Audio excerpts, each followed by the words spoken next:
এবার digital অ্যারেস্টের target আপনি। তদন্তে নেমে কলকাতা পুলিশের তদন্তকারী আধিকারিকরা জানতে পারেন অনেক দূর বিছানো এই জাল।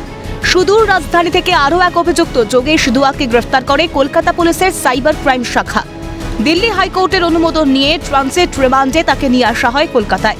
বাজেয়াপ্ত করা হয়েছে 2টি মোবাইল ফোন, 2টি হার্ড ডিস্ক, 1টি ল্যাপটপ, 8টি চেক বই, 8টি এটিএম কার্ড। এছাড়াও বাজেয়াপ্ত করা হয়েছে প্যান কার্ড, আধার কার্ড সহ নগদ প্রায় 1,86,000 টাকা এবং বেশ কিছু বিদেশি মুদ্রা। এ নিয়ে গ্রেফতারের সংখ্যা দাঁড়ালো 12। পুলিশ সূত্রে খবর, দেশের বিভিন্ন প্রান্তে ঘাঁটি গেড়েছিল প্রতারকরা।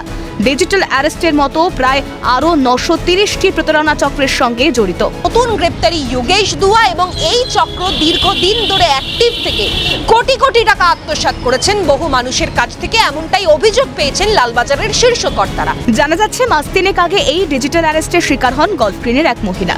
তাকে ক্রমাগত ফোন করে ভয় দেখিয়ে 47 লক্ষ টাকা হাতিয়ে নেয় প্রতারকরা। ফ্যাসাদে পড়েছেন বুঝতে পেরে গলফগ্রিন থানা ও সাইবার ক্রাইম থানার দ্বারস্থ হন ওই মহিলা। অভিযোগের ভিত্তিতে তদন্তে নেমে আনন্দপুর, পাটুলি এবং নরেন্দ্রপুর এলাকায় ব্যাপক অভিযান চালিয়ে প্রথমে 8 জন ও পরবর্তীতে আরও 3 জন, মোট 11 জনকে গ্রেফতার করে পুলিশ। চলতি বছরের জানুয়ারি মাসে পুলিশের জালে ধরা পড়ে ডিজিটাল অ্যারেস্টের মাস্টার মাইন্ড চিরাগ কাপুর। তাকে জেরা করে চিরাগ ঘনিষ্ঠ যোগেশের সন্ধান পায় পুলিশ। কলকাতা পুলিশের শীর্ষ কর্তারা যখন তদন্তে নামেন তখন তারা জানতে পারেন যে এর আগেও শহর কলকাতায় এভাবে ডিজিটাল অ্যারেস্ট হয়েছে, অর্থাৎ বহু মানুষকে ফোন করে এই ধরনের ওষুধ বাজেয়াপ্ত হয়েছে বা এই একাধিক জিনিসপত্র, আধার কার্ড ইস্যু করে বাজেয়াপ্ত হয়েছে। এই বিভিন্ন নানা অছিলায় টাকা পয়সা নেওয়া হয়েছে। এই কাজ আগেও হয়েছে। এর আগে চিরাগ কাপুর নামে এক ব্যক্তি, যিনি মূল কনস্পিরেটর, যার ব্রেন চাইল্ড এই টোটাল প্রসিডিওরটা চালানোর ক্ষেত্রে, এই চিরাগ কাপুরকে এর আগে কলকাতা পুলিশের আধিকারিকরা গ্রেপ্তার করেছিল, কিন্তু তার গ্রেপ্তারির পরেও এই চক্রের কাজ কোথাও থেমে থাকেনি। কিভাবে চলছে এই প্রতারণা? প্রথমে প্রতারক CBI agent, income tax officer বা কাস্টমস এজেন্টের মতো আইন প্রয়োগকারী কর্মকর্তাদের ছদ্মবেশ ধারণ করে। প্রতারকরা ফোন কল বা ভিডিও কলের মাধ্যমে প্রতারিতদের সঙ্গে যোগাযোগ করে। এরপর প্রতারিতদের ভিডিও কল বা হোয়াটসঅ্যাপ কলের মাধ্যমে কথা বলতে বলে।